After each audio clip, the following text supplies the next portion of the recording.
서로 인사 한번 나누실까요? 인사 한번 나누세요. 안녕하세요. 네, 반갑습니다. 네,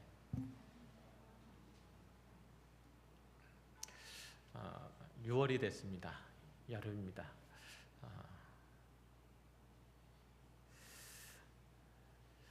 6월이 되면 주보 색깔이 바뀝니다. 아시는지 모르겠지만 계절마다 색깔이 바뀌는데 바다색으로 주보 색깔이 바뀌었습니다. 어느덧 2022년도 반이 지나갔습니다. 우리 회기상으로 보면 절반이 지나갔는데 돌이켜 우리가 얼마만큼 주 안에서 주께서 베푸시는 언택을 따라서 그것들을 누리고 기뻐할 뿐만 아니라 함께한 모든 일들과 나누었는지 한번 헤아려 볼 때입니다. 특별히 교회를 위해서 교회 공동체를 위해서 수고하고 애썼는 일들이 혹시 모자라지 않았는지, 교회 가운데 아직도 연약하고 또 아직도 우리의 사랑의 손길들이 가지 못한 부분들이 혹시나 있는지 살피시는 하반기가 되시길 바랍니다. 말씀 함께 나누겠습니다. 예수님께서 성전에서 가르치실 때에 바리새인들과 서기관들이 가늠하다가 현장에서 잡힌 여자를 끌고 주님께 오죠. 모세의 율법에는 가늠한 여자를 돌로 치라 하였는데 선생님은 어떻게 하시겠습니까? 이 질문은 유대의 종교 지도자들이 예수님을 인정해서 그의 고견을 듣고자 한 것이 아니라 오히려 그를 미워해서 올무에 걸리게 하려고 꾀를 낸 질문이었던 거죠. 그동안 유대의 지도자들은 예수님의 행적과 가르침과 삶들을 면밀히 관찰했었죠. 그가 일으킨 기적들 참으로 놀라운 것임에 틀림없었지만 그 행적과 가르침에서는 자기들이 고대하는 바 메시아의 모습은 결코 없었기 때문에 반신반의한 부분들도 있었을 거고 또 다른 어떤 것들도 있었을 거죠. 특별히 그들이 숭상하는 유대의 율법과 조상들의 전통에 대해서 예수님의 태도와 가르침, 그것은 그들이 도저히 용납하기 어려운 것이었기 때문에 그들의 입장에서는 예수님이 유대인들의 유대교에 이단하여 율법의 파괴자로 그렇게 판단할 수밖에 없었던 거죠. 예를 들면 마태복음 5장 17절 이하에 보면 이렇게 되어 있죠. 내가 율법이나 선지자를 폐하러 온 줄로 생각하지 말라. 폐하러 온 것이 아니요 완전하게 하려 함이라. 진실로 너희에게 이르노니 천지가 없어지기 전에는 율법의 1.1획도 결코 없어지지 아니하고 다 이루리라. 예수님의 구약 율법에 대한 이해 혹은 입장을 들은 이 유대인들은 예수님을 이단자라고 판단했을 거예요. 하나님께서 그의 선지자 모세를 통해서 주신 그 완전한 율법이 마치 미완인 것처럼 어디가 잘못된 것처럼 그것을 완성하러 왔다는 것은 도저히 납득하기 어려운 지장이었죠. 또한 마가복음 2장 17절에 건강한 자에게는 의원이 쓸데없고 병든 자에게라야 쓸데있느니라. 나는 의인을 부르러 온 것이 아니요 죄인을 부르러 왔노라 하시니라. 이 말씀은 유대인들을 충격에 빠뜨리고도 남았죠. 유대인들은 자신들이 하나님의 율법을 성실하게 지켜내고 있고 그 말씀에 따라서 살고 있기 때문에 자신들은 의인이라고 생각했던 거죠.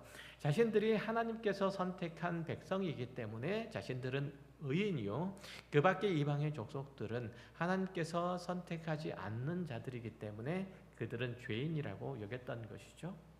뿐만 아니라 하나님의 율법에 대한 그들의 열심, 그들의 성실함들을 이제 인정하셔서 이방인들의 손에서 특히 로마 압제 가운데서 자신들을 구원하실 것이라고 굳게 믿었기 때문에 방금 얘기했던 건강한 자에게 의원이 쓸데없고 병든 자에게 쓸데있다.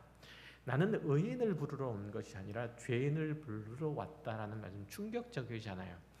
유대인들의 입장에서 보면 자기들을 부르러 온 것이 아니고 이방인들을 부르러 왔다라고 생각하는 것이고 율법을 잘 성실하게 지켜내는, 그래서 하나님의 자녀라는, 하나님의 백성이라는 자리매김을 확고히 스스로 해내고 있는 자신이 아니라 그 율법을 아무것도 아닌 것처럼 여기는 어떤 자들을 위해서 왔다고 그렇게 말씀하시니까 말이죠. 그러니까 그들은 자신들이 그렇게 하나님의 선택된 백성으로서 그의 율법들을 성실하게 연구하고 그것들을 잘 순수함으로써 그들에게 떠났던 하나님의 영광이 이제는 돌아올 거다라고 그렇게 믿었던 것이죠. 우리가 잘 아는 것처럼 이스라엘이 바벨론 포로로 끌려가고 그리고 성전이 회파되면서 그때 동시에 이제 하나님의 영광이 떠나게 되었는데, 그 성전으로부터 떠나게 되었는데 그 떠난 하나님의 영광이 다시금 돌아올 때가 되었다라고 그렇게 믿고 있었던 거죠. 그런데 예수님은 죄인들과 함께 먹고 마실 뿐만 아니라 그런 자들을 구원하시겠다고 말하니 기가 찰 노릇이었던 거죠.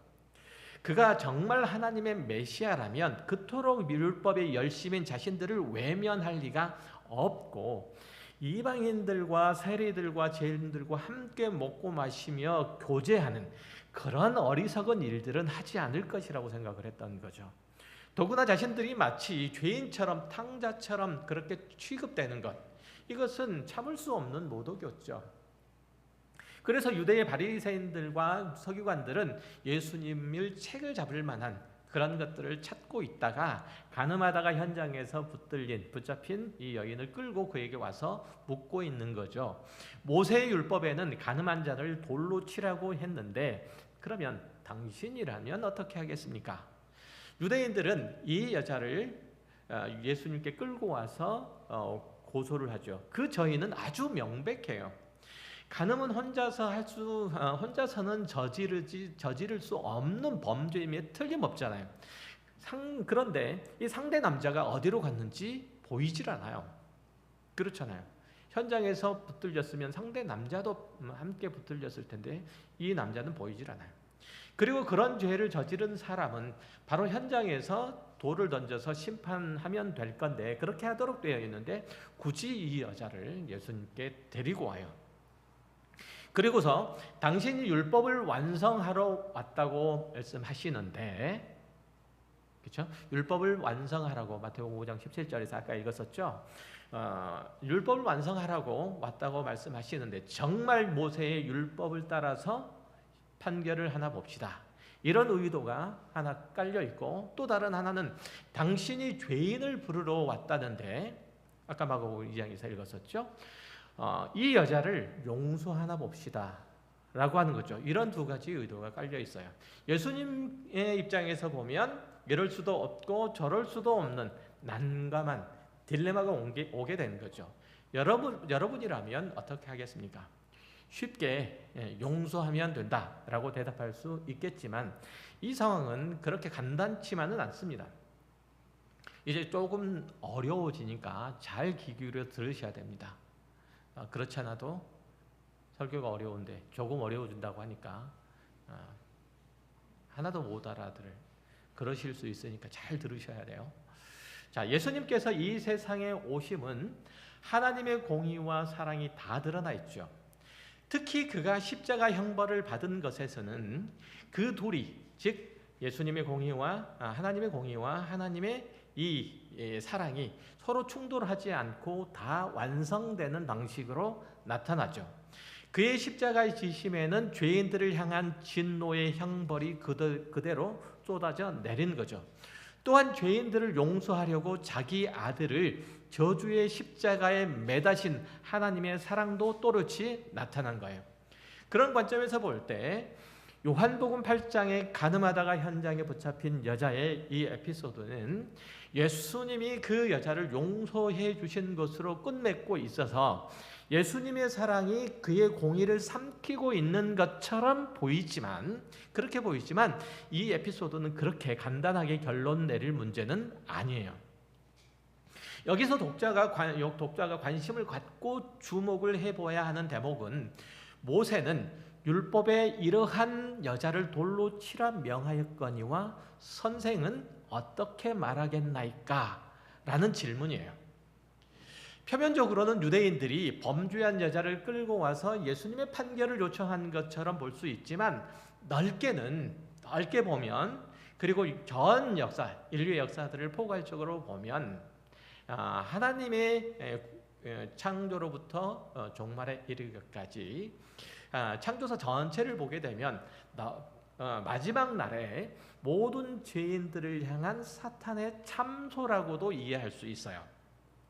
하나님께서 마지막 심판을 행하실 때에 사탄은 범죄한 우리를 세워놓고 저 자는 이러이러한 죄를 저질렀고 하나님의 율법에는 그런 사람을 어떤 형벌을 내리라고 말하는데, 그러면 이제 하나님께서 어떻게 하시겠습니까?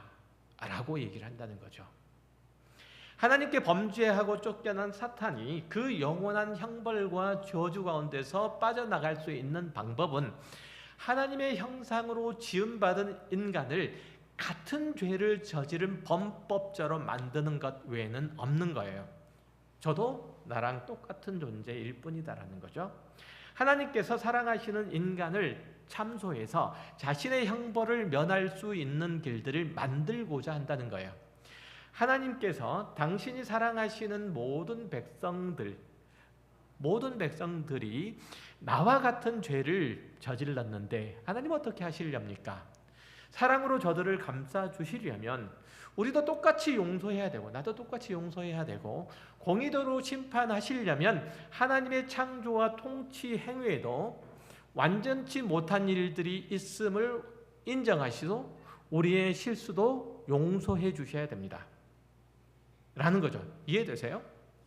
이 논리가? 그러니까 이렇듯 사탄은 자신의 죄를 무마하려고 하나님께서 가장 사랑하시는 자녀인 우리를 인질로 잡고 있는 거예요.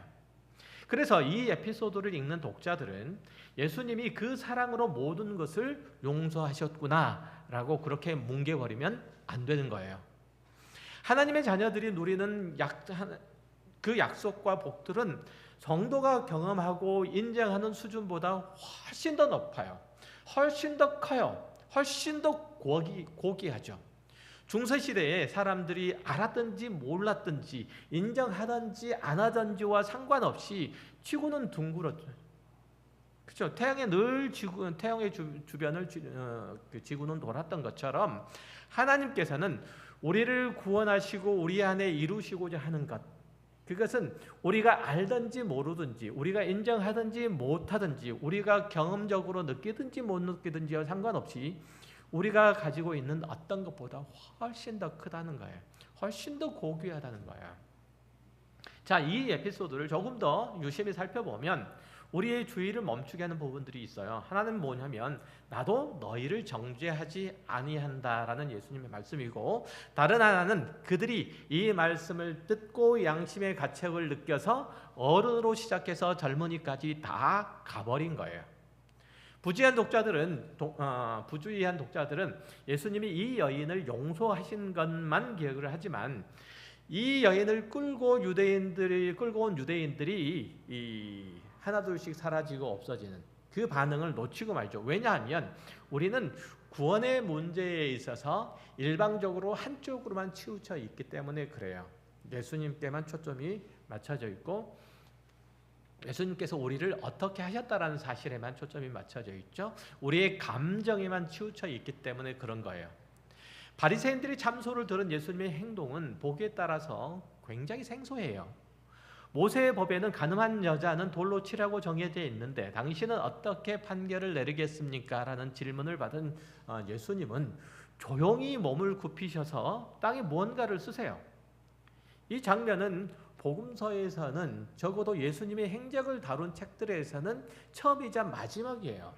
이것 외에는 안 나타나요. 하여튼 이 모습을 본 유대인의 서기관과 바리새인들은 계속 다그치죠.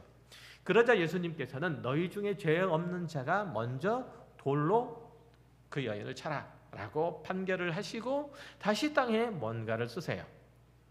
그 사이에 의기에 차서 모였던 사람들이 다 사라지고 끌려온 여자만 예수님 앞에 덩그러니 남아있죠. 예수님께서는 그 여자에게 나도 너를 정죄하지 아니하노니 가서 다시는 죄를 범하지 말라라고 말씀하시고 보내세요. 자, 여기서 예수님께서 땅에 쓴 글씨는 뭘까요? 알파벳 연습을 하셨을까요? 아니면 가나다라, 아니면 낱놓고 기억자를 아는 그런 연습을 하셨을까요? 그 대답을 하기는 쉽지는 않아요. 성경에 전혀 언급이 없기 때문에 그렇죠. 그럼에도 불구하고 그것을 유추해 보는 것은 이 에피소드를, 이 사건을 이해하는 데 있어서, 올바로 이해하는 데 있어서 굉장히 중요한 작업이기도 해요.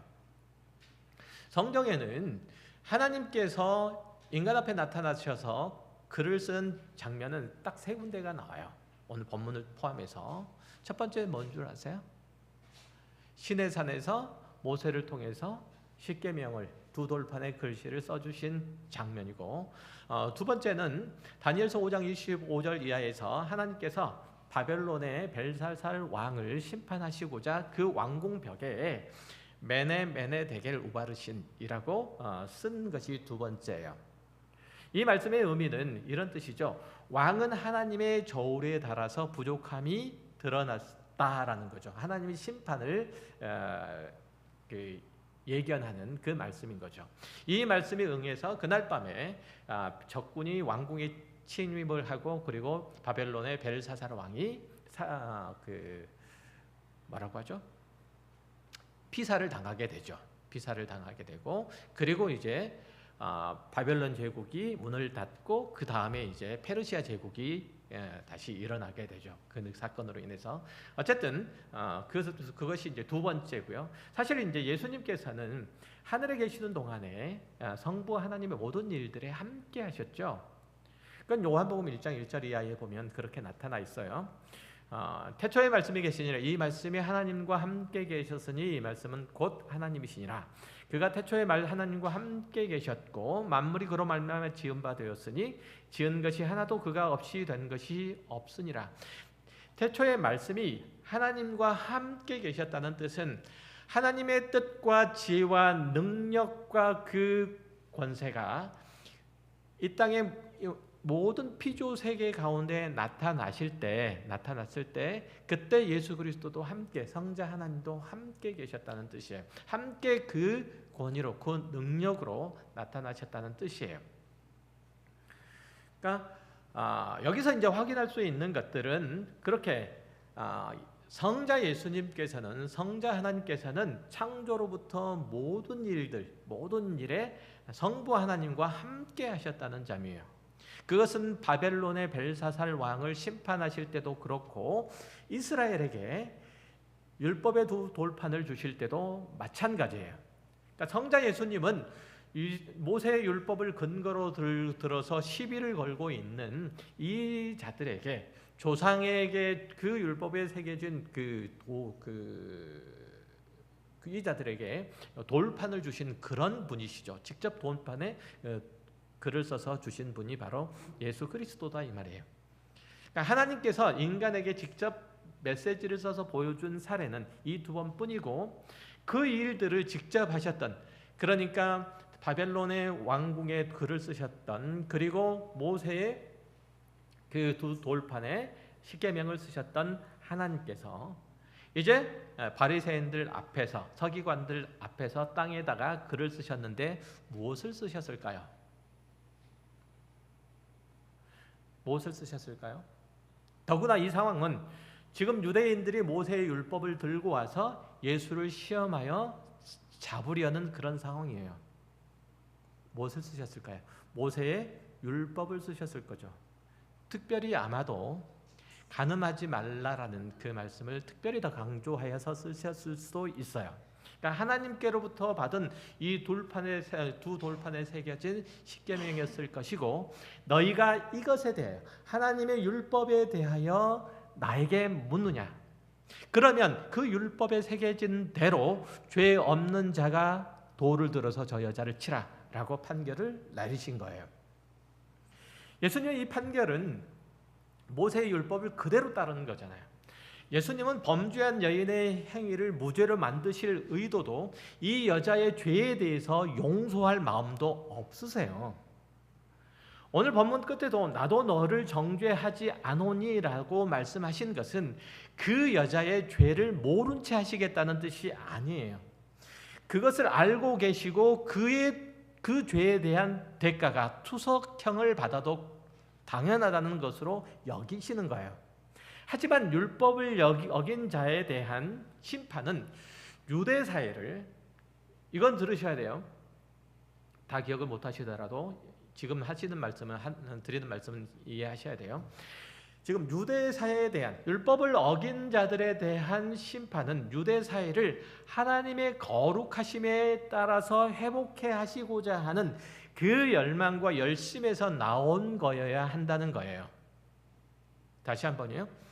율법을 어긴 자에 대한 심판은 유대 사회를 하나님의 거룩하심을 따라 회복해 하고자 하는 열망과 열심에서 나온 것이어야 한다는 거예요. 이게 죄 없는 자가 그렇게 하라는 말씀에 담긴 예수님의 뜻이에요. 도덕적으로, 윤리적으로, 양심적으로 아무런 죄가 없는 사람이 이 자에게 형벌을 내려라, 이렇게 유대인들의 급소를 찌르는 공격이 아니라 가늠한 여인을 끌고 와서 정죄하는 한편 예수님의 책 잡으려는 유대인들의 의도와 목적을 묻는 거예요. 의도와 목적, 너희들이 도대체 율법을 들이대서 이 여인을 잡으려고 하는 의도와 목적이 무엇냐는 거예요. 이렇게 정리해 놓고 보면 우리는 예수님이 어떻게 하나님의 공의와 사랑을 동시에 이루시는지 알 수 있는 거죠.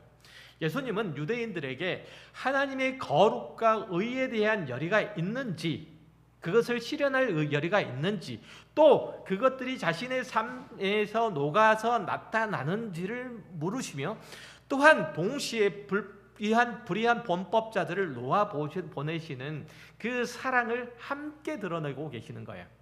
그거는 가늠한 여자일 뿐만 아니라 거기에 모인 모든 이 어른으로부터 시작해서 젊은이까지 있는 그 모든 이들에게, 그리고 답이 없는 온 인류에게 하시는 말씀이기도 해요. 예수님은 너희 중에 죄가 없는 자가 먼저 돌로 치라 라고 말씀하시고 몸을 숙여서 다시금 글씨를 써요. 무엇을 쓰셨을까요? 아마 십계명의 말씀을 다시 쓰셨을 것이고, 이것은 시내산 아래서 하나님을 배반하고 범죄한 이스라엘 앞에서 두 돌판을 깨뜨리고 다시 산에 올라가서 두 번째 돌판을 받아온 모세의 모습을 연상케 하죠. 이해되세요? 그러니까 첫 번째 돌판은 하나님의 공의의 표현이고 두 번째 돌판은 하나님의 사랑의 발로예요. 자, 모세는 하나님과 이스라엘 백성들 사이에서 중보자 역할을 했던 인물이에요. 그가 신명기 18장 15절에서 내 하나님 여호와께서 너희 가운데 내 형제 중에서 너를 위하여 나와 같은 선지자 하나를 일으키시리니 너희는 그의 말을 들을지니라 라는 유언을 남겼죠. 모세가 굳이 나와 같은 선지자를 언급하면서 그가 하나님의 말씀을 수납하여 이스라엘에게 전할 것이라고 말한 것은 그들이 직접 하나님 앞에 나아가서 그 말씀을 받을 만큼 의롭지도 거룩하지도 못해서, 만약 그들이 하나님 앞에 나아간다면, 직접 하나님을 대면한다면 죽을 수밖에 없기 때문이에요. 그래서 나와 같은 선지자, 즉 증보자를 필요로 했던 거죠. 유대인들은, 이스라엘 백성들은. 그런데 모세가 했던 그 중보자의 역할은 단순히 말씀의 대언자의 모습을 뛰어넘어요. 자, 출애굽기 32장에 모세가 하나님의 법을 받으려고 이제 시내산으로 올라간 지 40일이 넘어가요. 그런데 그때가 돼도 모세가 산에서 내려오지 않자 백성들이 땅 아래서 산 아래서 금송아지를 만들어서 우상으로 섬기면서 광란의 제사를 벌이고 있죠. 산에서 내려오다가 그 모습을 본 모세가 그 돌판을 깨뜨려 던져버리죠. 이스라엘 백성들이 우상을 섬기는 심각한 범죄 현장을 본 모세가 분노에 못 이겨서 그렇게 한 것이라기보다는 그것을 받은 자들이 이미 그 돌판에 새겨진 법을 어겼기 때문에 그런 거예요. 그러니까 우상을 섬기는 죄는 사형에 해당되는 거잖아요. 다른 죄가 더해진들, 그래서 달라질 건 아무것도 없는 거예요. 사형에다 더해질 뭔가 또 있어요? 없잖아요. 사형이면 다 끝나는 거니까. 모세가 이스라엘 백성들에게 하나님의 율법을 주기도 전에 그들이 범죄함은 그 두 돌판이 그들에게는 아무런 의미도 없어진 셈이에요. 이미 그 돌판에 새겨진 율법들을 다 어겼으니까 무소용이 되어버리는 거죠. 그러니까 이런 지경에서 이제 모세가 우상을 만들어서 섬긴 이스라엘 백성들에게 준 징계의 내용들을 보면 좀 특이해요. 출애굽기 32장 20절을 읽어보면요, 모세가 그들이 만든 송아지를 가져다가 불살라 부수어 가루를 만들어 물에 뿌려 이스라엘 자손에게 마시게 하니라. 자, 이 모습은 단순히 모세가 화가 나서 엽기적인 방법으로 그들을 징벌한 것이 아니라 아주 상징적인 의미를 내포하고 있어요. 그 부분은 조금 이따가 다뤄보기로 하고요. 다시 어쨌든 십계명 두 돌판에 관한 얘기로 돌아가면, 하나님께서 모세를 명해서 처음 돌판과 같은 두 번째 돌판을 다시 깎아서 가지고 오게 하시죠. 출애굽기 32장 1절, 34장 1절. 여호와께서 모세에게 이르시되 너는 돌판 둘을 처음 것과 같이 다듬어 만들라. 내가 곁들인 처음 판에 있던 말을 내가 그 판에 쓰리니. 자, 이렇게 해서 두 번째 돌판이 만들어졌고, 그리고 그 돌판은 법궤 안에 보관되었죠. 출애굽한 이스라엘 백성들이 지금 우리가 어떤 상태에 있는지를 이거보다 더 자세히, 더 분명하게, 적나라하게 설명하고 있는 대목은 없어요.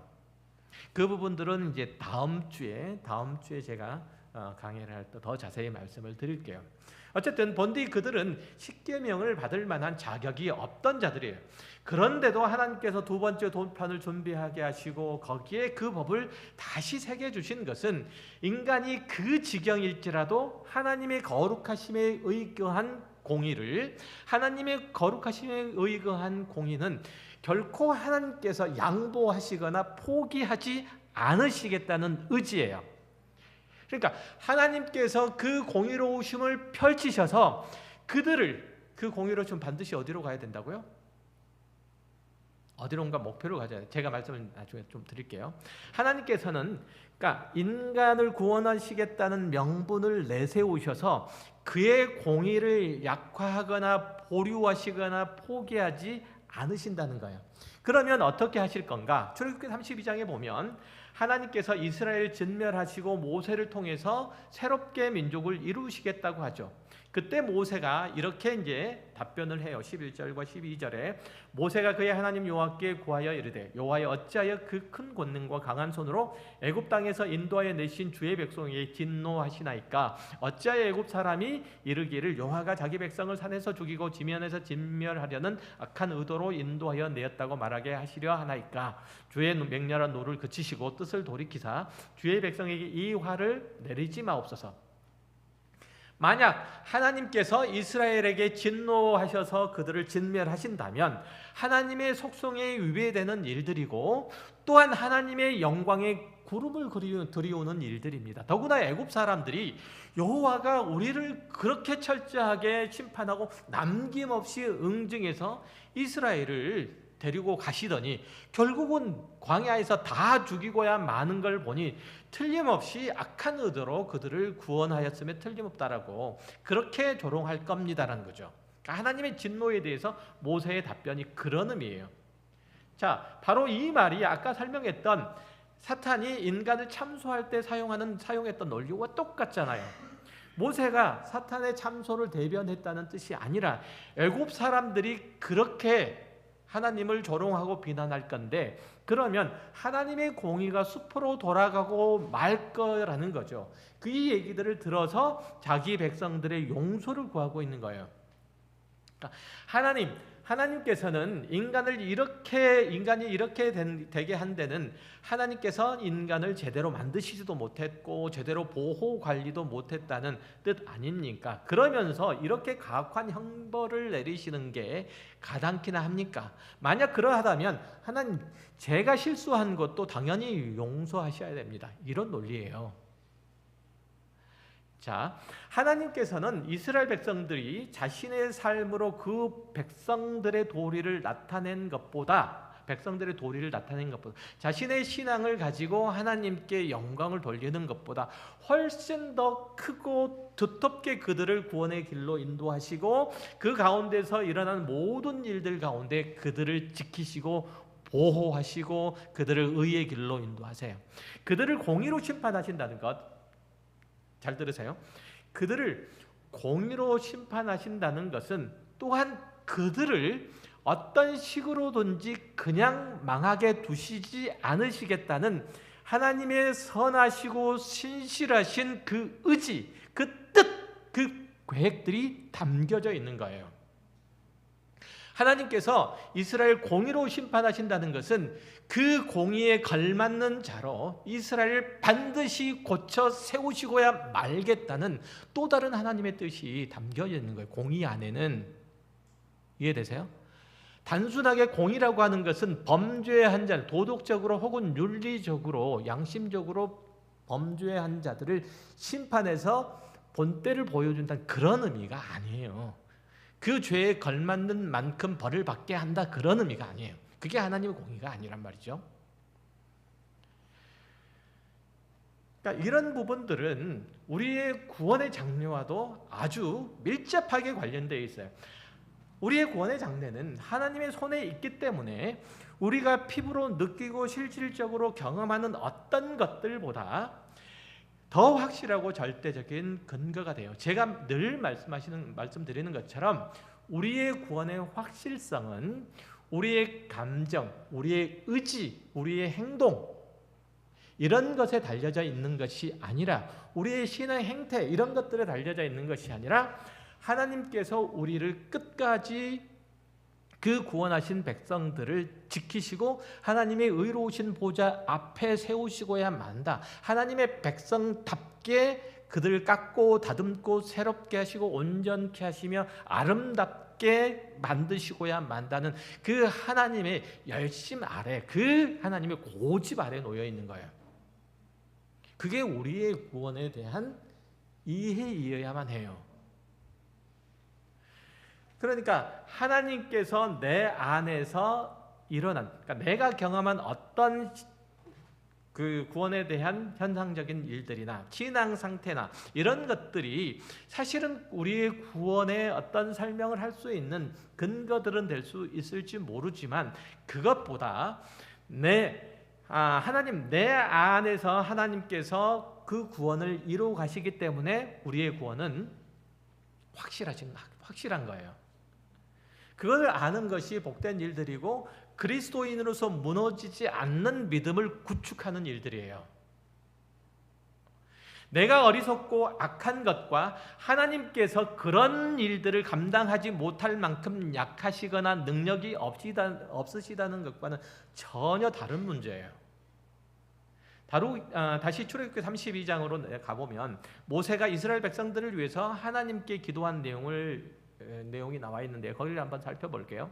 30절 이하에 이튿날 모세가 백성에게 이르되 너희가 큰 죄를 범하였도다. 내가 이제 여호와께로 올라가노니 혹 너희를 위하여 속죄가 될까 하노라 하고, 모세가 여호와께로 다시 나아가 여짜하되 슬프도소이다. 이 백성이 자기들을 위하여 금신을 만들었사오니 큰 죄를 범하였나이다. 그러나 이제 그들의 죄를 사하시옵소서.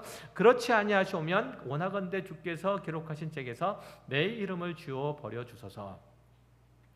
저 백성을 멸하고 나를 통해서 다른 민족을 만드시려면 차라리 하나님의 생명책에서 내 이름을 지우시고 그 대신에 이 백성을 죄에서 사하소서.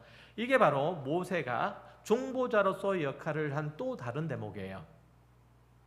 그러니까 나와 같은 선지자를 보내시겠다고 하셨을 때 그 선지자가 하는 역할인 거예요. 이 말씀은 모세가 자기 민족에 대한 사랑을 표현한 말들이 아니에요. 그가 신앙하는 하나님에 대한 변호이자 믿음의 표현들인 거죠. 무엇에 대한? 하나님에 대한 변호예요. 그러니까 하나님께서는 그의 공의를 지금 세우시면서도 사랑을 완성하시는 하나님이시잖아요. 그 말씀들을 하고 있는 거예요, 모세가. 만약에 하나님이 이스라엘을 멸하시고 모세를 통해서 새로운 민족을 일으키실 거라면 이미 아담에게서부터 그 일들을 하셨어야 돼요. 아담이 범죄할 때 아담을 그냥 지우시고 또 다른 일을 만드시면 돼요. 그렇잖아요. 그러나 하나님께서 그렇게 하지 않으셨다는 거죠. 그러니까 아담을 버리시고 예수 그리스도를 새로운 조상으로 삼아서 하나님의 백성을 삼으시면 될 텐데, 그렇게 되면 하나님의 공의에 심각한 손상을 입게 돼요.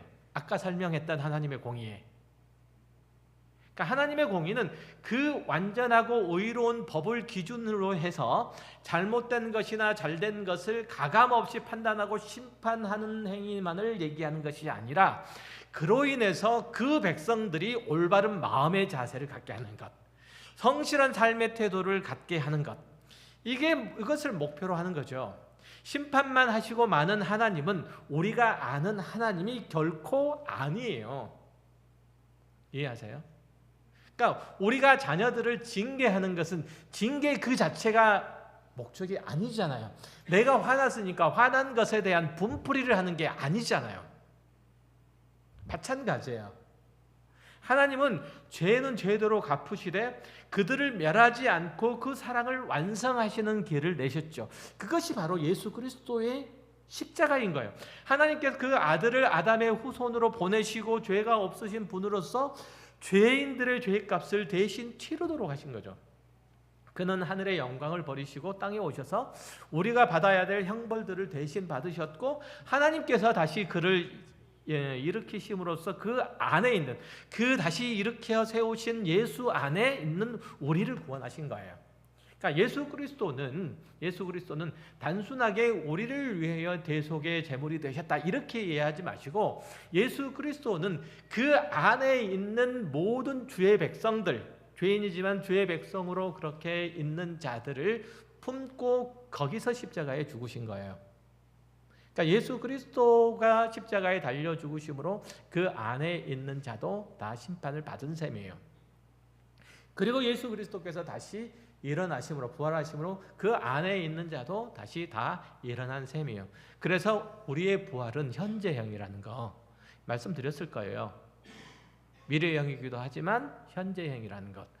이렇게 하시죠. 이렇게 하심으로써 죄인의 족보는 아담의 죄인의 족보는 끊어내시지만 새로운 인류를 연결하는 족보, 이거는 여전히 이어가시죠. 예수님께서는 모세가 첫 번째, 두 번째 돌판 사이에서 행했던 그 중보자의 역할의 원형으로서 당신이 하셔야 할 일들을 하신 거예요. 지금 예수님께서 범죄한, 그러니까 간음한 여인들을 붙잡아 놓고 온 그 상황 가운데서 하시는 일들이 마치 모세가 첫 번째, 두 번째 돌판 사이에서 행한 것과 똑같은 거예요. 지금 예수님은 땅에다가 첫 번째, 두 번째 글을 쓰셔서 그 사이에 계신 거잖아요. 이해되세요? 그건 거예요. 그러니까 첫 번째 돌판에 새겨진 율법을 근거로 해서 돌로 치라고 하셨고, 두 번째 돌판을 근거로 해서 나도 너희를 정죄하지 아니하노니라고 선언을 하신 거예요. 이로써 그리스도 예수 안에서 구원받아서 하나님의 백성된 자들이 드디어 만들어진 거예요. 드디어. 조금 더 나아가 볼게요. 자, 우리는 이 사건을 통해서 하나님의 공의를 행하심에 대한 이해를 조금 더 확장할 필요가 있어요. 아까 봤던 출애굽기 32장 20절에서 모세가 이스라엘의 죄를 상징하는 금송아지를 가지고 오게 해서 그것을 가루로 만들어서 백성들에게 마시게 하죠. 그건 선지자의 상징적인 행위예요. 선지자의 행위. 그것이 의미하는 것은 바로 이런 의미죠. 여기에 나와 있는 이 가루, 금송아지를 갈아서 가루를 만들게 하는 이 가루는 히브리어로 말하면 아쉐르라는 단어예요. 이건 관계대명사로 쓰이기도 하고 또 그 가루, 티끌이라는 의미로 쓰이기도 하는데요. 어쨌든지 다른 성경에서는 티끌이라는 단어로 번역이 돼요. 미가서 7장 17절에 보면 이렇게 나와요. 그들이 뱀처럼 티끌을 핥으며 땅에 기는 벌레처럼 떨며 그 좁은 구멍에서 나와서 두려워하며 우리 하나님 여호와께로 돌아와서 주로 말미암아 두려워하리이다. 이스라엘의 원수된 자들이 결국은 하나님의 권능 앞에 떨고 항복하여 그 심판 아래 설 거라는 선지자의 예언의 말씀이에요. 여기에서 여기 비유에서 이방 족속들을 뭐라고 표현하고 있냐면 행위들을 뱀처럼 티끌을 핥는다라고 표현하고 있는데, 원래 뱀은 배로 땅을 기어다니며 흙을 먹는 거죠. 이것이 그 미가서에서는 이방인들이 하는 행위로 그렇게 이해됐던 거죠. 즉 뱀은 사탄의 상징으로 인류의 타락을 상징한 자잖아요. 타락을 하게 한 자죠. 그래서 배로 기어다니며 또 흙을 먹고 산다는 것, 살도록 저주를 받았다는 거죠. 이게 이제 뱀이 저주를 받은 내용이에요. 그러니까 흙을 먹고 산다는 것은, 그 뜻은 그가 장악하고 움직일 수 있는 대상을 움직이고 있다는 뜻이에요. 그러니까 뱀이 흙을 먹는다는 얘기는, 티끌을 먹는다는 얘기는 그가 티끌을 장악하고 티끌을 맘대로 조종하고 있다는 뜻이에요. 그러니까 이것을 이제 민수기 5장에서 어떤 여인이 간음했는지를 판별하기 위한 도구로 토기의 거룩한 물들을 이제 담고 성막 바닥에 흙을 취해서 거기서 그 토기에다 담은 물에다가 넣고 마시게 하죠. 제가 빨리 읽어드릴게요. 신명기 5장 16절 안 읽으려고 그랬는데, 제사장은 그 여인을 가까이 오게 하여 여호와 앞에 세우고 그 토기의 거룩한 물을 담고 성막 바닥에 티끌을 취하여 물에 넣고 여인을 여호와 앞에 세우고 그의 머리를 풀게 하고 기억나게 하는 소재물, 즉 의심의 소재물을 그의 두 손에 두고 제사장은 저주가 되게 할 쓴 물을 자기 손에 들고 여인에게 맹세하게 하여 그에게 이르기를 내가 내 남편을 두고 탈선하여 다른 남자와 동침하여 더럽힌 일이 없으면 저주가 되게 하는 이 쓴 물의 해독을 면하리라. 그러나 내가 내 남편을 두고 탈선하여 몸을 더럽혀서 내 남편이 아닌 사람과 동침하였으면 제사장이 그 여인에게 저주를 맹세하게 하고 그 여인에게 말할지니라. 여호와께서 내 널쩍다리가 마르고 내 배가 부어서 내가 내 백성 중에서 저주거리 맹세거리가 되게 할지니라. 이 저주가 내게 되게 하는 이 물이 내 창자에 들어가서 내 배를 붓게 하고 내 널쩍다리를 마르게 하시리라 할 것이요 이 여인은 아멘 아멘 할지니라. 그러니까 여인이 간음한다는 것은 이스라엘 백성들로 따지면 우상의 범죄, 이방신을 섬기는 범죄하고 같은 걸로 취급이 돼요. 그 정도만 말씀드리고요. 어쨌든 만약에 그 여자가 간음했다고 하면 토기의 물이 이 여자에게 저주가 되어서 그 몸이 붓게 되고 음부에까지, 널쩍다리라는 음부를 얘기하는 거예요. 영향을 주게 될 것이고, 그렇지 않았더라면 그 여자에게 아무런 일도 일어나지 않으리라고 하죠. 그러니까 여기서 토기에 담긴 거룩한 물은 말씀이신 예수 그리스도를 상징해요. 제사장이 그 물을 여자에게 마시게 함으로써 그의 유무죄를 판단 근거를 지금 만들겠다는 거죠. 그러니까 이것은 신약의 언어로 말하면 오리라는 죄인들이, 토기의 물이니까 토기 안에 땅에 있는 티끌이니까 티끌이 바로 오리 같은 존재예요. 오리라는 죄인들이 예수 그리스도라는 토기의 안에 든 거룩한 물, 즉 하나님의 말씀을 마심으로써 죄 있음과 없음이 판별된다는 거예요. 그러니까 예수 그리스도께서 인간으로 오셔서 그 안에 거룩한 물을 담으신 거예요. 거기다가 티끌, 즉 흙인 죄인된 인간을 넣자 그 물이 뭐로 바뀐 거예요? 저주의 물로 바뀐 거예요. 그래서 예수 그리스도께서 저주를 받으신 거예요. 이해되세요? 예수님께서 그래서 저주를 받으신 거예요. 그래서 십자가를 지신 거죠. 어쨌든 이들이 이제 이 얘기들을 듣자 자기 죄를 깨닫고 도망하는 숨을 구멍을 찾게 됐죠. 그것이 이제 요한복음 6장에 10장 8장에 나오는 어른으로부터 시작해서 젊은이까지 차례로 도망했다는 표현에 담긴 의미예요. 그러니까 예수 그리스도께서 이 땅에 오셔서 당신의 모습을 드러내시고 그 말씀으로 말미암아 사람들의 죄를 지적하자 사람들은 어떻게 했다고요? 그에게 엎드려서 용서를 구하고 구원을 얻기를 바라는 것이 아니라 어른으로부터 아이에 이르기까지 차례로 도망할 수밖에 없다는 거예요. 그러니까 예수님이 우리에게 거룩하신 하나님의 말씀을 주시려고 오셨지만 그 거룩한 물을 먹은 우리는 구원은커녕 죄인임을 깨닫고 양심의 가책을 받아서 주랭랑치는 것 외에는 다른 방법이 없다는 거예요. 하나님께서 아무리 말씀하신다고 하더라도, 누구를 통해서 말씀하신다고 해도 그 말씀을 받은 자는 결국은 뭐밖에 깨달을 방법이 없냐면 자기가 죄인이란 사실밖에는 깨달을 게 아무것도 없는 거예요. 그 이후로는 아무것도 없는 거예요. 요한복음에 우리에게 지적하는 바가 바로 그거인 거죠. 본디 우리는 죄인이라는 거죠. 요한복음 1장부터 그런 얘기했었잖아요. 그러니까 어둠에 속한 자라는 거예요. 세상에 빛이 왔으나 빛을 보지 못하는 날 때부터 맹인된 자가 바로 우리라는 거잖아요. 예수님께서 십자가에 죽으시고 보혜사가 우리 가운데 오셨을 때야 비로소 우리는 그 빛에 대해서 반응할 수 있게 되었고 생명의 움직임들이 생기기 시작했다고 얘기를 하는 거예요. 예수님께서 오셔서 십자가에 죽으시고 보혜사가 오셨을 때야 비로소 우리는 그 생명에 반응할 수 있게 됐어요. 예수님께서 말씀하셔도 안 되는 거예요. 기적을 행하셔도 안 되는 거예요. 삶으로 본을 보이셔도 안 되는 거예요. 오직 예수 그리스도와 그가 흘리신 보혈만, 그 십자가만 우리를 저주 가운데서 깨어나게 해서 하나님의 거룩하심 앞으로 가게끔 만드는 거예요. 요한복음 11장까지는 예수님의 죽으심이 예고되어 있고, 그리고 12장부터 마지막까지는 그분의 죽으심과 관련된 말씀으로 다 도배된 것들도 다 그것만이 우리를 어둠 가운데서 구원으로, 빛으로 인도할 수밖에 없다는 사실들을 강조하고 또 강조하고 싶어서 그런 거예요. 예수 그리스도의 십자가의 사역만 우리를 하나님을 아는 지식으로 인도하기 때문에 그것만 말하는 거예요.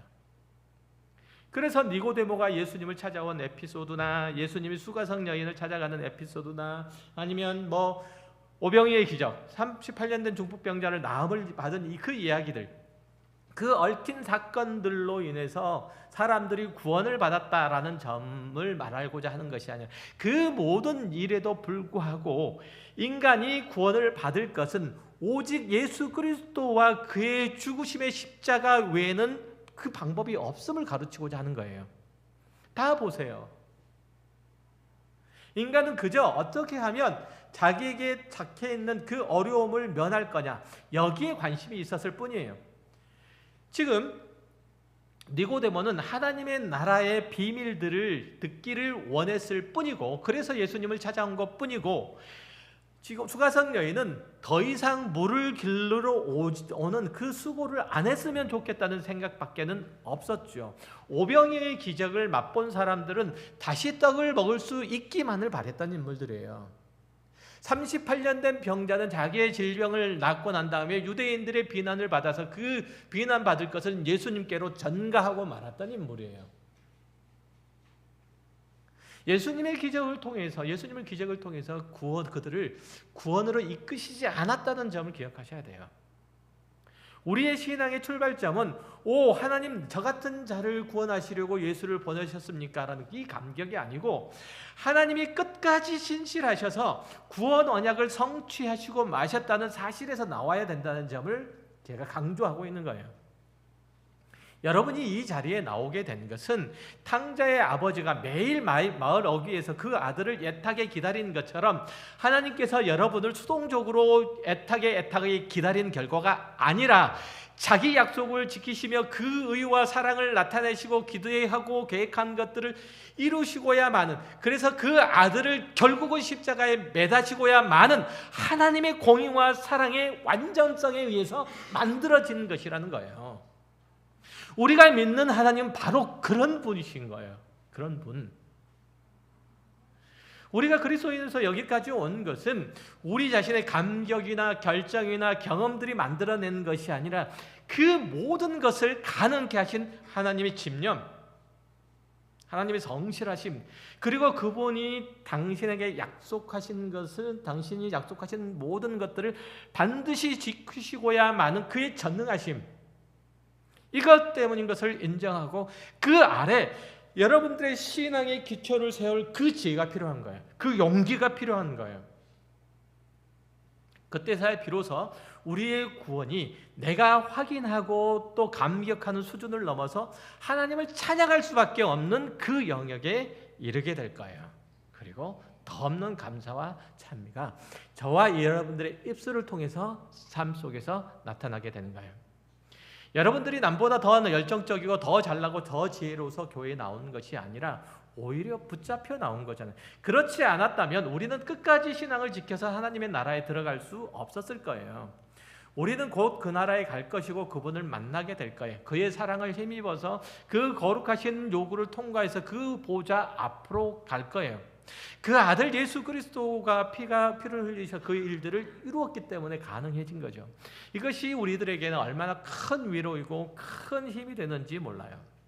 우리는 이 사건들을 통해서 나를 향하신 그의 사랑, 하나님의 사랑과 공의로우심이 어떻게 동시에 이루어졌는지를 봄으로써 예수 그리스도의 십자가가 나에게 있는 의와 사랑의 원천이고 하나님께로 이끌어갈 동력인 줄 알고 거기에 머리 숙여야 할 거예요. 여러분들의 삶 속에서 가지고 있는 신앙의 모습들이 다 그러한 거예요. 하나님께서 여러분 가운데 이루시고자 하는 것은 그의 공의로우심과 그의 성실함과 의로우심과 그의 사랑 많으심 전부인 거예요. 여러분들이 이 땅에 살아가면서 누군가를 정죄하고 누군가를 책잡으려고 하지 마세요. 그거 보세요. 그렇게 하시기 전에 내가 누군가를 향해서 어떤 충고나 어떤 권면이나 어떤 비난이나 어떤 조롱을 하려고 할 때 내가 가지고 있는 내 생각과 내 의지, 내가 말하려고 하는 그 의도가 하나님의 공의로우심과 사랑하심을 그대로 담아내고 있는지를 먼저 보세요. 누군가에게 권면하려고 할 때 그렇게 하셔야 돼요. 그런 생각과 의지가 없으시면 여러분은 아무것도 해서는 안 돼요. 하나님께서 우리를 사랑하셨고 그래서 구원하셔서 지금 여러분을 이 자리에 앉히신 거예요. 그렇기 때문에 여러분은 삶 전체를 하나님께 순종하여 보여드리는 것들을 여러분의 삶 속에서 행하셔야 되는 거죠. 그리고 헌신을 다짐하셔야 되는 거예요.